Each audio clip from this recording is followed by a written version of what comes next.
Hello students, welcome to our family learn loom. Previous video में हम लोगों ने लाइट और रिफ्लेक्शन ऑफ लाइट को डिस्कस किया था। अब इस वीडियो में हम उसी के अगले पार्ट रिफ्रैक्शन ऑफ लाइट को डिस्कस करते हैं। तो रिफ्रैक्शन ऑफ लाइट, जैसा कि हम लोगों को पता है या पिछले वीडियो में हम लोग पढ़ चुके हैं कि लाइट जो होती है एक स्ट्रेट लाइन में ट्रेवल करती है, स्ट्रेट लाइन में ट्रेवल करती है। लेकिन यह कब? जब लाइट एक ही मीडियम में चल रही है, जब लाइट का मीडियम चेंज होता है। क्या? जब लाइट का मीडियम चेंज होता है, एक मीडियम से दूसरे मीडियम में जाती है तो इट चेंज द डायरेक्शन और बेंड हो जाती है कुछ, तो उसी को हम कहते हैं बेंडिंग ऑफ लाइट। कब? When it goes from one medium to another obliquely. जब एक लाइट चल रही है और उसका मीडियम आया, दूसरा मीडियम आ गया सपोज, तो जब दूसरे मीडियम में पहुंचती है तो वो अपना लाइट जो है अपना क्या है, डायरेक्शन को चेंज कर देती है। तो इसी को हम कहते हैं रिफ्रैक्शन ऑफ लाइट। जैसे अगर हम इसको समझें तो हमारे पास यहाँ पे एक रेक्टेंगुलर ग्लास का स्लैब है, बाहर एयर है, ग्लास का स्लैब है। तो अगर हम कहें जो एयर है इसका मीडियम कैसा है, तो ये रेयरर मीडियम है। कैसा है? रेयरर। और अगर हम ग्लास की बात करें तो ये डेंसर मीडियम हो जाएगा। रेयरर और डेंसर। तो लाइट की रे है, जो लाइट की रे आ रही है इंसिडेंट रे, ये चल रही है, इंसिडेंट रे आ रही है लाइट की, और ये ग्लास के स्लैब में यहां से एंटर कर रही है। तो इसी पॉइंट पे हमने एक परपेंडिकुलर बनाया जिसको बोल दिया नॉर्मल। परपेंडिकुलर बनाया जिसको बोल दिया नॉर्मल। फिर ये पॉइंट से इसको ऐसे जाना था, सीधा ये डॉटेड जो था इसको ऐसे जाना था, लेकिन ये गई किस तरह से? इस तरह से। यानी इसकी डायरेक्शन ये थी, ये वाली डायरेक्शन इसकी हो गई, यानी बेंड कर गई। क्या हुआ? इसमें बेंड हो गई।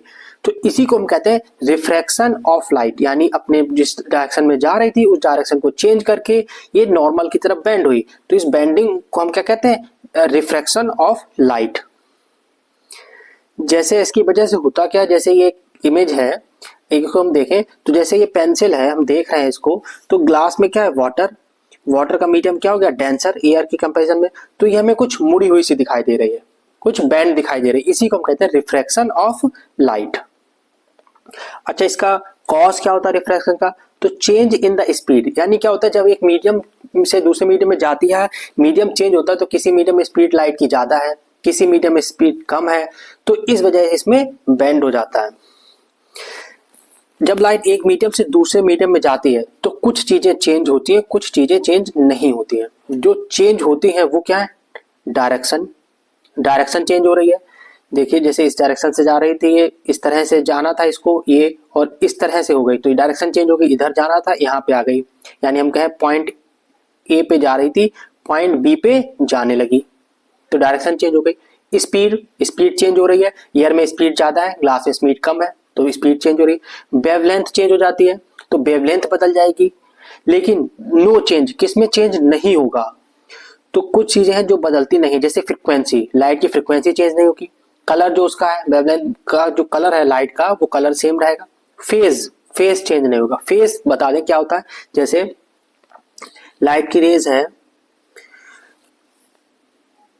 ये इस तरह से चल रही थी, सपोज ये पॉजिटिव नेगेटिव इस तरह से जा रही है। अब यह यहां से इस तरह से आया, मीडियम चेंज होने पे इसे नीचे जाना था तो इस तरह से ही जाएगी, ना कि अब ये ऐसा हो तो यहां से ऐसे निकल जाए, नहीं। किस तरह से? फेज सेम ही रहेगा। इस तरह से जिस फेज में इधर एंटर करनी होगी उसी फेज में चलेगी, तो फेज चेंज नहीं होगी। तो ये कुछ चीजें हैं जो नहीं चेंज होती हैं। फिर बेंडिंग ऑफ लाइट की अगर हम बात करें कि जैसे किस साइड बेंड हो रही है, कि हमने बताया जैसे नॉर्मल है तो ये लाइट नॉर्मल के पास हो गई, जबकि ये एंगल ज्यादा था, ये एंगल कम हो गया, यानी नॉर्मल की तरफ बेंड हुई है। तो जब light rare to denser medium जाती है, कब? रेयर से डेंसर मीडियम में, तो टुवर्ड्स नॉर्मल की तरफ बेंड हो जाती है। यानी जब ऐसे समझे, जब हम मीडियम रेयर में चल रहे हैं और हम डेंसर में आ रहे हैं, हम रोड पे चल रहे हैं और एकदम से सडनली ट्रैफिक आ गया तो हम साइड से वो लेते हैं। तो वैसे ही लाइट जा रही थी, मीडियम चेंज हुआ तो अपने नॉर्मल के पास में ये आ गई, नॉर्मल के पास में आके निकल जाएगी साइड से। और अगर यही डेंसर से रेयर में जा रही है तो अब डेंसर में चल रही थी, एकदम बहुत ज्यादा डेंसिटी और अब एकदम हल्के में आ गई, तो क्या हो जाएगा? Away from the normal, normal से दूर हट जाएगी, एकदम खुल के चलेगी। तो rare to denser towards normal, denser to rare, away from the normal. और यही लाइट, एक इसका और पॉइंट है, अगर यही when light is incident normally on an optically denser medium does not deviate, अगर ये नॉर्मल ही आ रही है, जैसे हमने कहा कि ये एयर से ग्लास में आ रही है और परपेंडिकुलर ही है, तो ये बैंड नहीं होगी, क्योंकि अगर पर्सपेक्टिव अगर धीमी भी हो जाएगी तो ये बैंड नहीं होगी, किधर भी नहीं जाएगी। तो डज नॉट डेविएट, कोई चेंज नहीं होगा, नॉर्मल ही चलेगी। क्लियर है यहां तक? ठीक है, आगे देखते हैं हम लॉज ऑफ रिफ्रैक्शन, रिफ्रैक्शन के लॉस। क्या पहला लॉ क्या कह रहा है हमारा?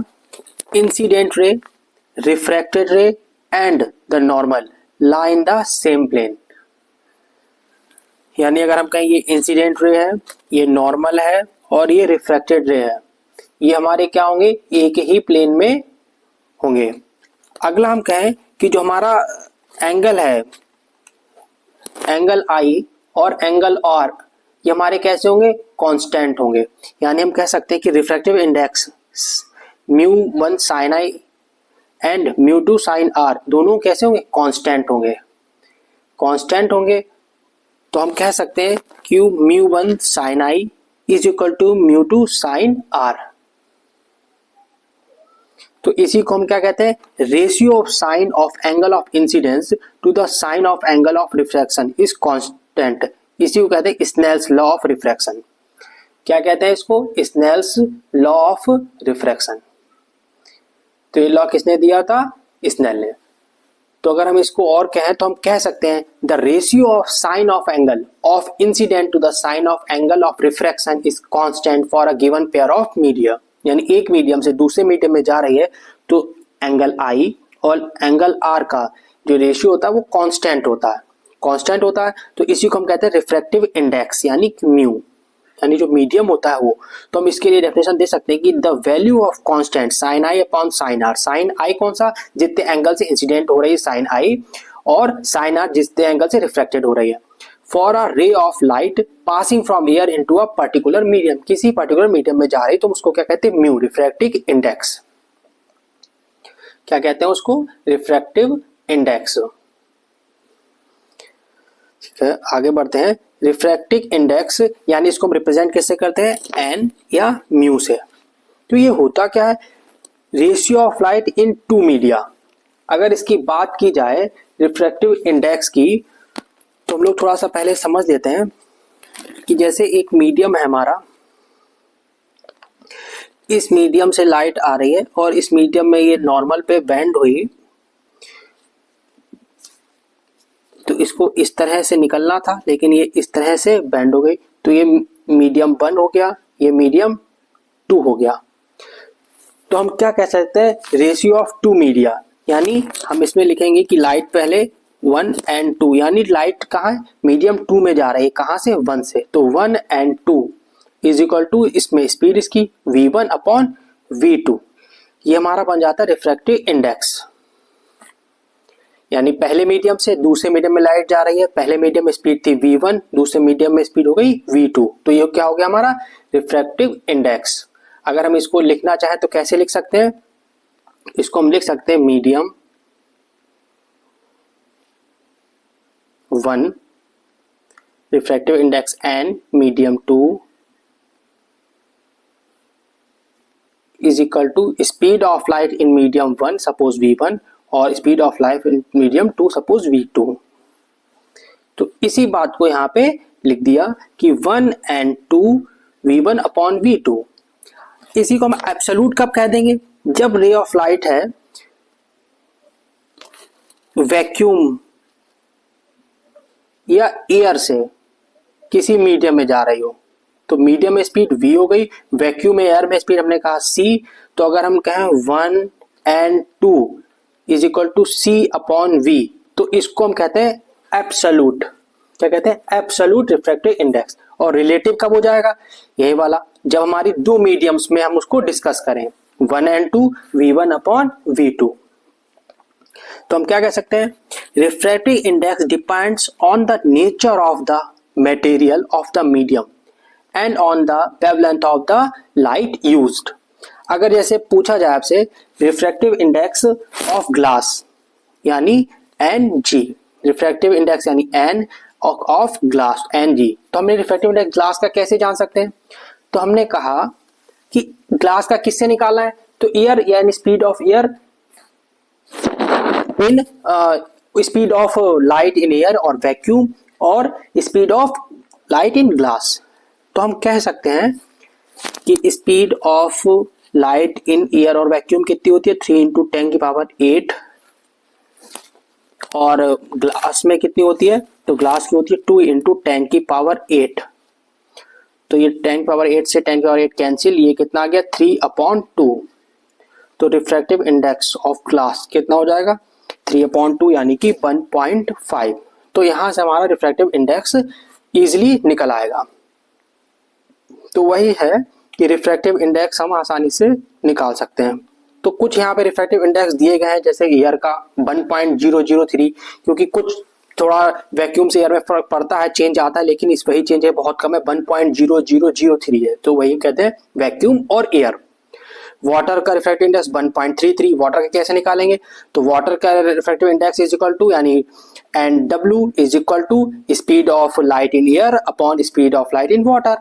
एल्कोहल का, केरोसिन का, बेंजीन का और डायमंड का, ये कुछ लिखे हैं जो ज्यादातर पूछे जाते हैं। अल्कोहल का थोड़ा सा इंपॉर्टेंट हो जाता है, तो ये पूछे जाने वाले मैंने थोड़े से लिख दिए यहाँ पे।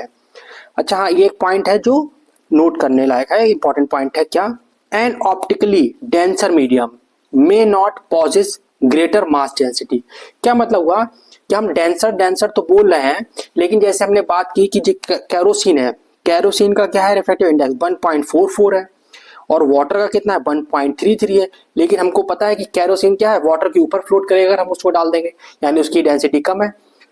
तो जो कैरोसिन है वो उसकी मास डेंसिटी जो है वो वाटर से कम है, लेकिन उसकी जो ऑप्टिकल डेंसिटी है यानी जो रिफ्रैक्टिव इंडेक्स उसका है वो हम ऑप्टिकल डेंसिटी पे देखते हैं, तो जो उसकी ऑप्टिकल डेंसिटी है वो ज्यादा है, तो इसमें लाइट ज्यादा बेंड होगी। ये दो क्वेश्चंस दिए हैं, जैसे पहला हमने रिलेशन बताया है, इस रिलेशन को हम समझ लेते हैं।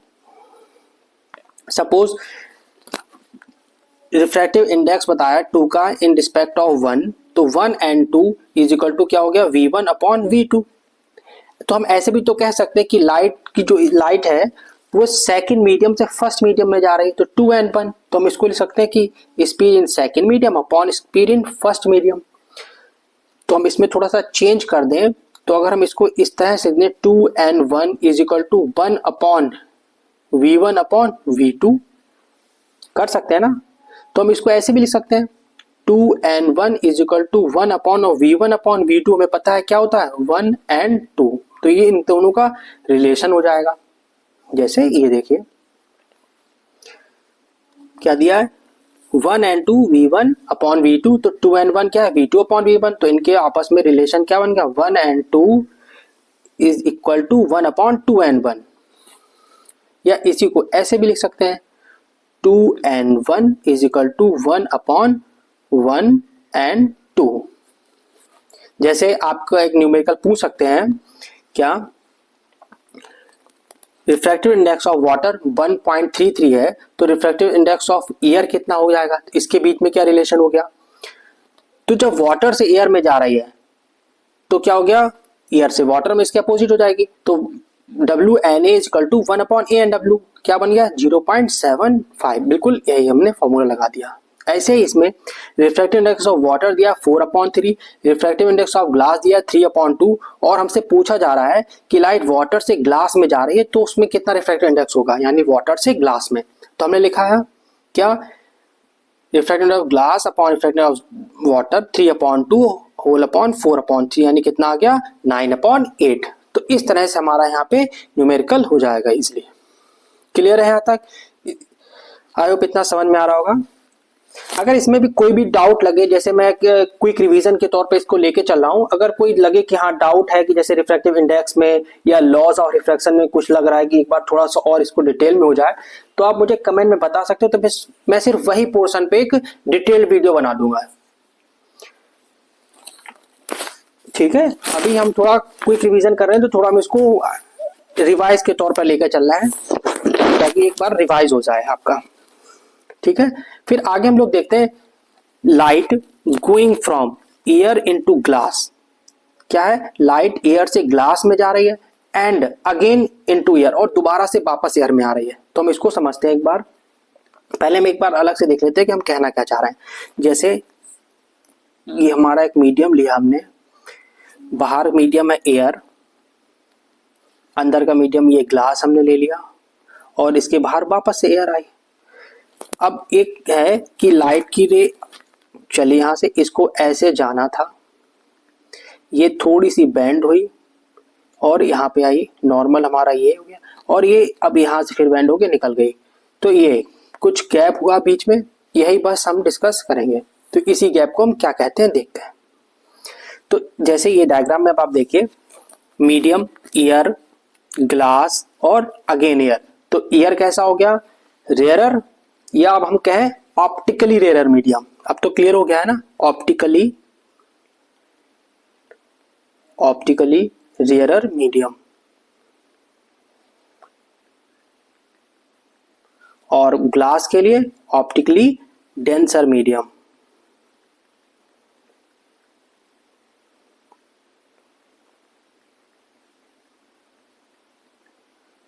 डेंसर मीडियम, और एयर तो हमारा फिर भाई ऑप्टिकली रेयरर मीडियम, ORM। ठीक है, शॉर्ट में नहीं लिखना है, मैंने यहां लिख दिया क्योंकि ऊपर लिख चुका हूं डिटेल में। अब क्या होता है, एक इंसिडेंट रे आ रही है, ये इंसिडेंट रे चली यहां से, पॉइंट ऑफ इंसिडेंस पे मिली, इसी पे हमने एक नॉर्मल बना दिया। अब एयर से किस में जा रही है, ग्लास में, यानी रेयरर टू डेंसर मीडियम में। तो क्या होगा, अपने नॉर्मल के पास में आएगी, नॉर्मल के पास आई, अब दोबारा से इस पॉइंट पे पहुंची, अब अगले पॉइंट पे हमने नॉर्मल बनाया। अब देखना, डेंसर से रेयरर में जा रही, तो क्या हुआ, नॉर्मल से दूर हट गई। अब ये हमने इसको आगे बढ़ाया तो ये इस तरह से जा रही है, और स्टार्टिंग में ये इंसिडेंट रे जब ऐसे आ रही थी तो इसको इस तरह से निकल जाना था। तो अब ये इस डायरेक्शन में जा रही थी, जो ग्रीन वाला मैं बना दे रहा हूं, इस डायरेक्शन में ये जा रही थी, और इस डायरेक्शन में ये हो गई। तो ये जो बीच का गैप है इसका, ये इसको हम लोग क्या कहते हैं, लेटरल डिस्प्लेसमेंट। क्या कहते हैं इसी को, लेटरल डिस्प्लेसमेंट। यानी हम कह सकते हैं कि the perpendicular distance between the original path, ये ओरिजिनल पाथ है हमारा, तो between the original path and incident ray and the emergent ray coming out of the glass slab. तो ये ओरिजिनल पाथ हमारा बन गया, इस पे जानी थी और इससे ये जा रही है। थोड़ा सा हौच पौच हो गया है, ये इसको इस तरह से जाना था, ये ग्रीन वाला है, ये जाना था, और ये रेड वाली इससे जा रही है इमर्जेंट रे हमारी। तो ये इसके बीच की जो परपेंडिकुलर डिस्टेंस है, इसको हम कहते हैं लेटरल डिस्प्लेसमेंट। क्या कहते हैं, लेटरल डिस्प्लेसमेंट। लेटरल डिस्प्लेसमेंट है हमारा, ये डिपेंड करता है कुछ फैक्टर्स पे। क्या फैक्टर्स है हमारे, पहला एंगल ऑफ इंसिडेंस, कि इंसिडेंस एंगल कितना है, कितने एंगल पे ये लाइट रे आ रही है, इंसिडेंस एंगल तो क्लियर है, angle I. Thickness of glass slab, glass slab कितना है, थिकनेस है उसकी, और refractive index of glass slab क्या है, रिफ्रैक्टिव इंडेक्स, जितना ज्यादा रिफ्रैक्टिव इंडेक्स होगा उतना ही ज्यादा रिफ्रैक्शन होगा। तो higher the value of these factors greater will be the lateral displacement. तो जितना ज्यादा रिफ्रैक्शन होगा उतना ही डिस्प्लेसमेंट हो जाएगा। तो ये पॉइंट ध्यान रखना, higher the value of these factors greater will be the lateral displacement. और अगला पॉइंट क्या है, inversely proportional to the wavelength. Wavelength के इनवर्सली प्रोपोर्शनल होता है, जितनी वेवलेंथ उतना कम। ठीक है, इतना क्लियर है, पॉइंट यहां तक क्लियर हो गया होगा। अच्छा हाँ, ये एक फॉर्मूला और है डिस्प्लेसमेंट का। Displacement D is equal to क्या होता है, T upon cos R refractive angle into sine I minus R. ये इसका फॉर्मूला है, अगर थोड़ा ऐसे ही लिख दिया मैंने। ठीक है, बाकी लेटरल डिस्प्लेसमेंट ये फॉर्मूला तो नहीं आना चाहिए, लेकिन हाँ लेटरल डिस्प्लेसमेंट तो पूछा जा सकता है। तो ये चीज ध्यान रखना कि लेटरल डिस्प्लेसमेंट होता क्या है। एक बार फिर से सुन लो, इसकी डेफिनेशन मैं बोल देता हूँ। The perpendicular distance between the original path of incident ray and the emergent ray coming out of the glass slab is called lateral displacement. Original path, हम इसको लिख ही देते हैं ग्रीन वाले को, ये हमारा ओरिजिनल पाथ होता।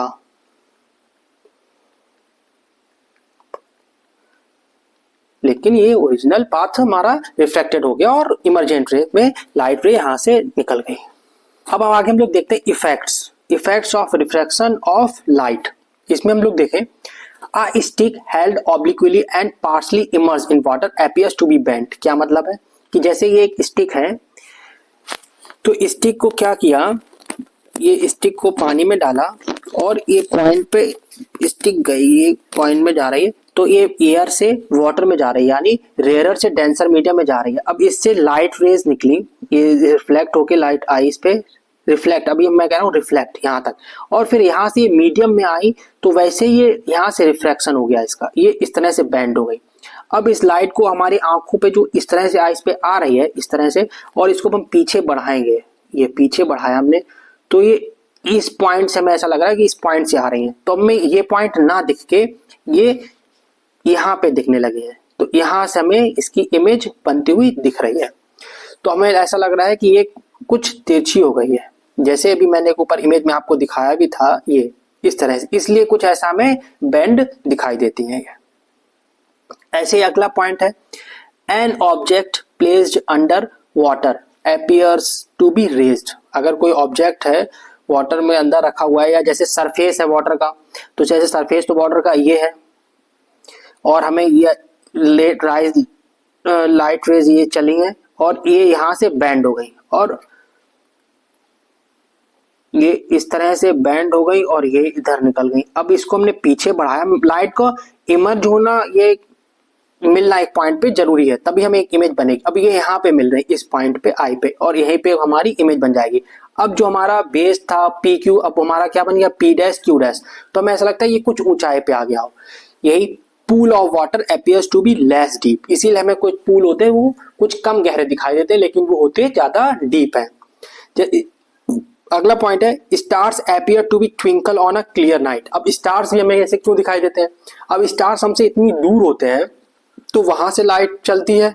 अब वो चली रास्ते में मीडियम है, मीडियम्स चेंज हो रहे हैं, वैक्यूम भी आ रहा है, फिर अलग अलग अर्थ के तक पास पहुंच रही है, तो मीडियम्स भी आ रहे हैं, तो क्या होता है वो रिफ्रैक्शन होता है, तो रिफ्रैक्शन की वजह से वो इस तरह से ऐसे ऐसे करके हमें दिखाई देता है, तब ऐसा लगता है ये ट्विंकल कर रहा है, तो इसलिए स्टार्स में ट्विंकल करते हुए दिखाई देते हैं, तो बिकॉज ऑफ रिफ्रैक्शन। अच्छा हाँ, ये रियल एंड अपरेंट डेप्थ क्या है, तो अभी हम लोगों ने देख लिया कि अपरेंट डेप्थ और रियल डेप्थ क्या है। तो अपरेंट डेप्थ यानी कितना हमें दिखाई दे रहा है, ये हो गई अपरेंट डेप्थ, ये कितनी हमें दिख रही है, और रियल डेप्थ इतनी थी पूल की, तो हम, और इसका रिफ्लेक्टेड इंडेक्स, तो हमारा रिलेशन क्या होता है इसके बीच का, कि जो अपरेंट डेप्थ होती है इज इक्वल होती है real depth upon refractive index. यानी अपरेंट डेप्थ यानी हमें कितनी दिखाई देगी, तो हम कह सकते हैं कि अपरेंट डेप्थ, ये वाली apparent depth is equal to real depth, कितने पे है, तो ये रियल डेप्थ अपॉन उसका रिफ्रैक्टिव इंडेक्स, मीडियम का रिफ्रैक्टिव इंडेक्स क्या है, उसको हम कहते हैं अपरेंट डेप्थ। चलो अब इससे थोड़ा अगले बढ़ते हैं हम आगे। अगला पॉइंट हमारा स्फेरिकल लेंसेस। पीछे हम लोगों ने पढ़ा था, यानी पीछे का मतलब लास्ट वीडियो में जो पिछली वाली थी स्फेरिकल मिरर, अब है स्फेरिकल लेंसेस। तो मिरर और लेंसेस में कुछ डिफरेंस आ जाता है। क्या है, लेंस में हमने देखा था, मिरर में हम लोगों ने देखा था कॉनकेव और कॉन्वेक्स, अब यहाँ पे ही है हमारे सेम कॉन्वेक्स और कॉनकेव। तो जो काम हमारा वहां कॉनकेव कर रहा था वो काम यहाँ हमारा कॉन्वेक्स करेगा। कैसे अभी बता रहे हैं, देखना। पहले कुछ कि हमने स्फेयर लिया, दो स्फेयर से इस तरह से एक कॉन्वेक्स लेंस बनाया, ये सेंटर, ये इसका centre of curvature, focus second, centre of curvature, point आ गए, ये डिस्टेंस हो गई, रेडियस इनकी R1 और R2। ऐसे ही इसमें ये हमारा कॉनकेव लेंस आ गया, ये इसका ओ सेंटर हो गया, इस पे 2, ठीक है। इन दोनों को मिलाने से बनते, जैसे हमारा डबल कॉन्वेक्स इस तरह से बनेगा, प्लेनो कॉन्वेक्स और कॉनकेव कॉन्वेक्स। इधर कॉनकेव से हम डबल कॉनकेव ये यूज करते हैं, इस तरह से सरफेस है डबल कॉनकेव, प्लेनो कॉनकेव एक सरफेस प्लेन है, ये कॉनकेव सरफेस हो गया, और एक कॉन्वेक्सो कॉनकेव, कॉनकेव और ये कॉन्वेक्स हमारा मिलके कॉन्वेक्सो कॉनकेव बनाता है। तो जो हमारा वहां मिरर में काम कर रहा था, क्या कॉनकेव मिरर जो काम कर रहा था, किसका काम, कन्वर्जिंग का, वो काम यहाँ कॉन्वेक्स लेंस करता है। ये हमने कॉन्वेक्स लेंस लगाया, इस पे लाइट देखना पैरेलल आ रही है और सारी लाइट पैरेलल आके एक पॉइंट पे फोकस पे मिल जाती है आके। तो यानी जो लाइट आ रही होती है अलग अलग डायरेक्शन पे इस पे, और ये सारी लाइट को एक ही पॉइंट पे कर देता है, इसलिए हम इसको कहते हैं कन्वर्जिंग लेंस। तो सेंटर से फोकस तक के डिस्टेंस को क्या कह रहा है, फोकल लेंथ यानी एफ। वहीं अगर हम इसकी बात करें कॉनकेव लेंस की, तो कॉनकेव लेंस में हमने देखा कि लाइट ये आ रही है डिफरेंट डायरेक्शन से, ये इसमें लाइट आई, पैरेलल लाइट आई, और ये क्या कर दिया, इसने इसको रिफ्रैक्ट कर दिया। तो जब रिफ्रैक्ट कर दिया तो ये आगे तो हमें कहीं मिलेगी नहीं, तो हमारा काम है कि हमें इनको पीछे बढ़ा के देखना पड़ेगा कहाँ से आ रही है। भाई हमें ऐसा तो सोर्स तो मिल चाहिए, अब सोर्स उसका तो पीछे कुछ दिख नहीं रहा, तो जब हमने इनको पीछे तो बढ़ाया तो ये एफ पे फोकस पे आके मिल रही पीछे, लेकिन इसलिए तो क्या हो गई, ये डाइवर्ज हो गई, पैरेलल आ रही थी और पूरे में इसने फैला दिया, स्कैटर कर दिया, फैल गई है पूरे में। तो ये हमारा लाइट रेज में ये जो कॉनकेव लेंस है ये डाइवर्जिंग का काम करता है। तो अगर हम इसमें लिखते कि जो कॉनकेव होता है, कॉनकेव मिरर, कॉनकेव मिरर ये हमारा, और कॉन्वेक्स लेंस हमारा ये कन्वर्जिंग का काम करता है, और कॉनकेव लेंस और कॉन्वेक्स मिरर ये हमारा डाइवर्जिंग का काम करता है। तो ये एक बार साथ में देख लेना ताकि कंफ्यूजन ना हो। उसके बाद हम आगे बढ़ते हैं, साइन कन्वेंशन पे देखते हैं, लेंस का साइन कन्वेंशन। तो साइन कन्वेंशन क्या है, तो ये हम लोग देख चुके हैं कि प्रिंसिपल एक्सिस के upward positive, downward negative, right side में डिस्टेंस पॉजिटिव, लेफ्ट साइड की डिस्टेंस नेगेटिव, और ऑब्जेक्ट हमेशा हमारा कहां पे रखा होता है, तो लेफ्ट साइड में। ऑब्जेक्ट हमेशा कहां आएगा, तो ऑब्जेक्ट हमेशा लेफ्ट साइड में ही आता है। तो जब लेफ्ट साइड में ऑब्जेक्ट आ जाएगा तो वहीं पे इसमें देख लेते हैं। ठीक है, अब आगे बढ़ते हैं। तो ऑब्जेक्ट की डिस्टेंस कैसी हो जाएगी, नेगेटिव, क्योंकि लेफ्ट साइड में आ रहा है और लेफ्ट साइड की डिस्टेंस कैसी होती है, नेगेटिव। ठीक है, कुछ आगे हैं rules, rules for obtaining image. तो रूल्स में क्या है, कॉन्वेक्स लेंस के और कॉनकेव के रूल्स तो जो है वो सेम ही है, बस उनका डायग्राम थोड़ा सा अलग है। देखना, अगर ये कॉन्वेक्स लेंस लगा हुआ है तो कॉन्वेक्स लेंस में क्या है, एक लाइट पैरेलल आ रही है तो ये इसके फोकस से होके निकल जाएगी। अगर पैरेलल लाइट आ रही है, पैरेलल टू प्रिंसिपल एक्सिस है रे ऑफ लाइट, तो कहां से होगी, passes through focus. Second rule क्या कहता है, अगर ये पास थ्रू कर्वेचर निकल रही है, पासिंग थ्रू द कर्वेचर, और ऑप्टिकल सेंटर सी से निकल रही है, इसके ऑप्टिकल सेंटर से पास हो रही है, तो क्या होगा, ऑप्टिकल सेंटर से सीधे स्ट्रेट निकल जाएगी। तो हम कह सकते हैं कि a ray of light passing through the optical centre of a convex lens goes through straight after refraction through the lens, तो स्ट्रेट हो जाएगी। और पासिंग थ्रू फोकस, अगर फोकस से जा रही है तो become parallel, become parallel to principal axis, तो becomes parallel to the principal axis. Concave lens में भी सेम यही है, अगर पैरेलल है प्रिंसिपल एक्सिस के तो ये तो रिफ्रैक्ट हो जाएगी यहाँ से, लेकिन हम वापस इसको लाएंगे तो फोकस से आती हुई लगेगी। तो अपीयर्स, देखना पॉइंट में डिफरेंस क्या है, ऊपर हमने क्या लिखा था, पासेस थ्रू फोकस, और यहाँ पे क्या लिख रहे हैं, कॉनकेव लेंस में appears to be coming from focus. वो पासेस हो रही फोकस ही, अपीयर्स हो रही है, हमें ऐसा लग रहा है। फिर अगर ये ऑप्टिकल सेंटर से आ रही है तो ऑप्टिकल सेंटर से ही निकल जाएगी, कोई चेंज नहीं है इसमें। ठीक है, तो हम क्या लिख सकते हैं इसमें, गोज स्ट्रेट, गोज स्ट्रेट। ठीक है, और गोइंग टुवर्ड फोकस तो पैरेलल टू प्रिंसिपल एक्सिस, अगर फोकस के पैरेलल जा रहे हैं तो प्रिंसिपल एक्सिस के पैरेलल हो जाएगी। ठीक है, ये पॉइंट इतने क्लियर है, इनको एक बार दोबारा से देख लेना कि रूल्स ये सारे एकदम क्लियर होने चाहिए। तो जो हमारा इमेज का रे डायग्राम जब बनाएंगे तो उसमें इजी रहेगा कि हमेशा मोस्टली क्या करते हैं, यहाँ से ही रे उठा लेंगे कि फोकस से आ रही है और उसके ऑप्टिकल सेंटर से जा रही है, तो इजिली बन जाएगा। फिर लेंस फॉर्मूला पीछे हम लोग देख चुके थे, मिरर का फॉर्मूला, यहाँ लेंस का फॉर्मूला। लेंस में बस क्या हो जाता है, 1/f is equal to 1/v minus 1/u। तो फॉर्मूला दोनों ध्यान रखने हैं। लिनियर मैग्निफिकेशन एक जगह समझ लिया, दोनों जगह क्लियर हो जाएगा कि m मैग्निफिकेशन कितना हो जाएगा, तो height of image upon height of object, ये इमेज कितनी जूम होगी, कितनी बड़ी बनेगी, तो हाइट ऑफ इमेज और हाइट ऑफ ऑब्जेक्ट। जो कॉन्वेक्स मिरर है उसमें पॉजिटिव और निगेटिव दोनों हो सकता है। कॉनकेव में मैग्निफिकेशन कितना होगा, पॉजिटिव होगा, यानी जो कॉन्वेक्स होगा कॉनकेव वो पॉजिटिव में बनाएगा, मैग्निफिकेशन पॉजिटिव हो जाएगा उसका। तो हम कह सकते हैं m equal to V upon U भी कह सकते हैं, image distance upon object distance. तो इमेज की डिस्टेंस अपॉन ऑब्जेक्ट डिस्टेंस यानी m is equal to h2 upon h1 is equal to v upon u। Power of lens, तो lens कितनी power का है, तो p इज इक्वल टू कितना 1 upon f। Focus length से हम देखते हैं, तो फोकल लेंथ जो हम लेते हैं मीटर में लेते हैं। फोकल लेंथ किस में होती है हमारी, मीटर में। ऐसा यूनिट ध्यान रखनी है, पावर की ऐसा यूनिट क्या होती है, डायप्टर d। तो पावर जो होती है, पावर क्या है, कॉन्वेक्स की और कॉनकेव की। कॉन्वेक्स की हमेशा पॉजिटिव पावर होती है और कॉनकेव की निगेटिव। क्लियर है यहाँ तक, ठीक है। आपका रिवीजन है इसलिए थोड़ा फास्ट चल रहे हैं, रिवाइज में ले रहे हैं। वैसे मैंने बताया अगर कोई जैसे पॉइंट है आप चाहते हैं कि ये थोड़ा सा डिटेल में हो जाए तो आप बस कमेंट में बता दीजिएगा कि सर जैसे ये फॉर्मेशन वाला है एक बार डिटेल में समझा दिया, इसके रूल्स हैं, तो मैं वही वाला पोर्शन थोड़ा डिटेल में डिस्कस कर लूंगा, ठीक है। चलिए आगे बढ़ते हैं। तो अब हम लोग फॉर्मेशन ऑफ इमेज देख लेते हैं, दोनों का साथ में ही है, कॉन्वेक्स लेंस और कॉनकेव लेंस। कॉन्वेक्स लेंस और कॉनकेव लेंस का देखते हैं। एक हमने कॉन्वेक्स लेंस रखा हुआ है, पहले हम लोग कॉन्वेक्स लेंस का देखते हैं।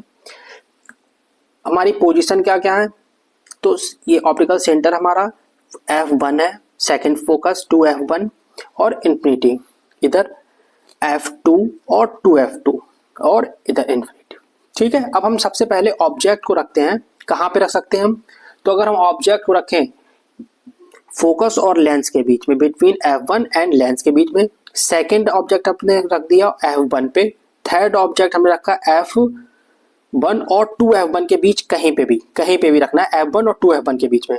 फोर्थ ऑब्जेक्ट को हम रख सकते हैं 2f1 पे। फिफ्थ ऑब्जेक्ट हम रख सकते हैं बियॉन्ड 2f, और सिक्स ऑब्जेक्ट एट इंफिनिटी। मतलब इसकी 6 ऑब्जेक्ट कंडीशन बन सकती हैं, तो उन 6 को हमने एक में मर्ज कर दिया। आपको बस ध्यान रखना है कहाँ पे रखना है, तो ये ज्यादा इजीली याद रहेगा कि हम कहाँ पे ऑब्जेक्ट रख रहे हैं। तो पहला हमने लेंस और फोकस के बीच में रखा, पहला ऑब्जेक्ट हो गया। दूसरा ऑब्जेक्ट फोकस पे, तीसरा ऑब्जेक्ट फोकस और सेकंड फोकस के बीच में। थर्ड ऑब्जेक्ट हमने जो रखा था f1 और 2f1 के बीच। फोर्थ ऑब्जेक्ट हमने रख दिया कहाँ पे, 2f1 पे। फिफ्थ बियॉन्ड 2f और सिक्स्थ एट इंफिनिटी। अब इसकी इमेज देखना कितनी इजीली हम समझ सकते हैं। पहला, अगर हम ऑब्जेक्ट को कहाँ पे रखें, तो फोकस और लेंस के बीच में रख रहे हैं, तो जो इमेज हमारी बनेगी, तो अब इस इमेज पे हमने पॉइंट देखा रखना, वन इमेज, ये इमेज नंबर 1 जो बन रही है, ये हमारी बन रही है ये वाली। तो अब देखना इसके बीच में सारे पॉइंट आप सिर्फ ये डायग्राम देख के ही क्लियर कर देंगे क्या क्या ये कहना चाह रहा है। तो क्या कह रहा है, पहला अगर हमने रखा है ऑन द सेम साइड बनेगी, तो हम क्या कह सकते हैं इमेज के बारे में, सेम साइड। ये पॉइंट आपको भी याद नहीं रखने पड़ेंगे, बस ये 2 डायग्राम ध्यान रखना, तो पूरा आप अपने आप बना सकते हैं। सेम साइड, इनलार्ज्ड, ऑब्जेक्ट से बड़ी है, इनलार्ज्ड हो जाएगी। और अगर सेम साइड है तो हम क्या कह सकते हैं, वर्चुअल और इरेक्ट है। या हम ये भी कह सकते हैं अगर वर्चुअल है तो इरेक्ट तो होगी ही। देखिए सारे पॉइंट क्लियर एक ही बार में। ऐसे ही सेकंड ऑब्जेक्ट हमने रखा f1 पे, तो f1 की जो इमेज बनेगी वो कहाँ बनेगी, एट इंफिनिटी। तो यहां से देखना सारे पॉइंट हमारे क्लियर। क्या क्या पॉइंट हम यहां से ले सकते हैं, तो हम कह सकते हैं कि एट इंफिनिटी, और क्या बता सकते हैं। अब देखना ऑब्जेक्ट हमारा 2 साइज का है, ये इमेज कितनी बन रही है 2 की, तो हाईली इनलार्ज्ड हो गई, हाईली इनलार्ज्ड। और क्या बता सकते हैं हम, रियल और इन्वर्टेड, रियल और इन्वर्टेड।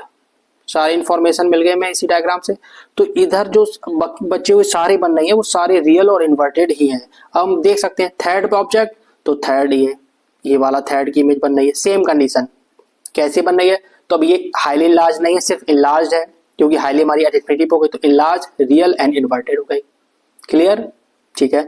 फिर अगर हमने कहा 2f1 पे रखे हैं, अगर हम 2f1 पे रखे हुए तो उसकी इमेज कहाँ बनेगी, तो 4th नंबर का ऑब्जेक्ट देखो, 4th नंबर की इमेज देखो 2f2 पे बनेगी। अब बस क्या है, अब इनलार्ज से थोड़ा कम, सेम साइज एज ऑब्जेक्ट, तो ये वाली फोर्थ वाली सेम साइज हो गई, बाकी सेम रियल और इन्वर्टेड। फिर अगर हम रखते हैं 2f1 के बियॉन्ड यानी फिफ्थ नंबर का ऑब्जेक्ट, तो उसकी इमेज फिफ्थ नंबर पे बन रही है 2f2 और f2 के बीच में।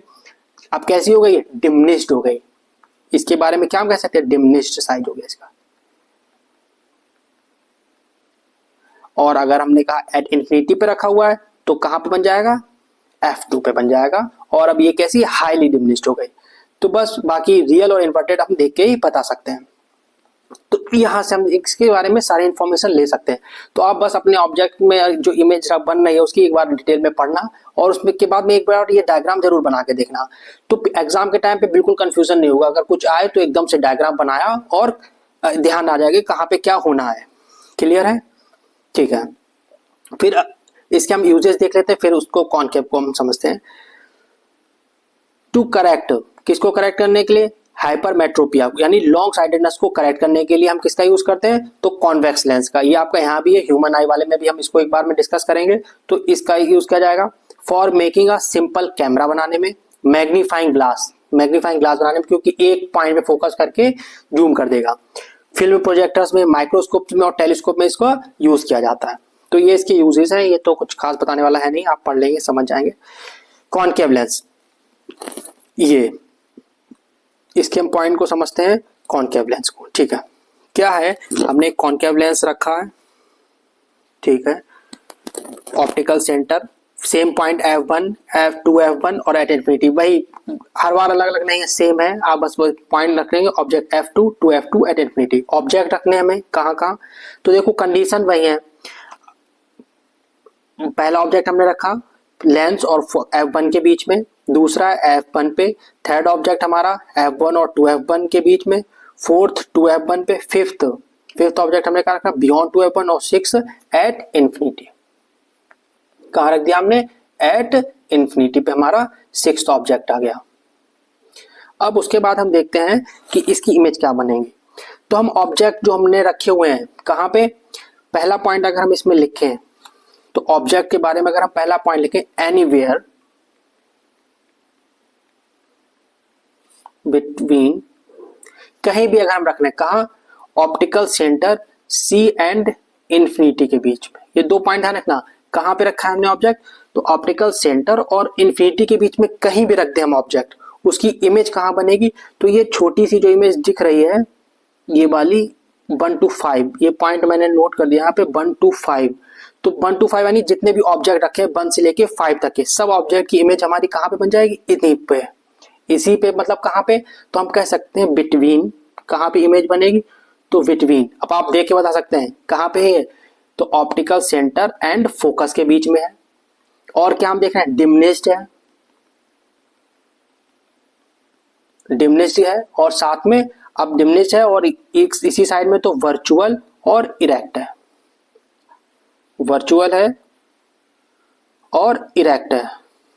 तो ये इसके बारे में हो गया।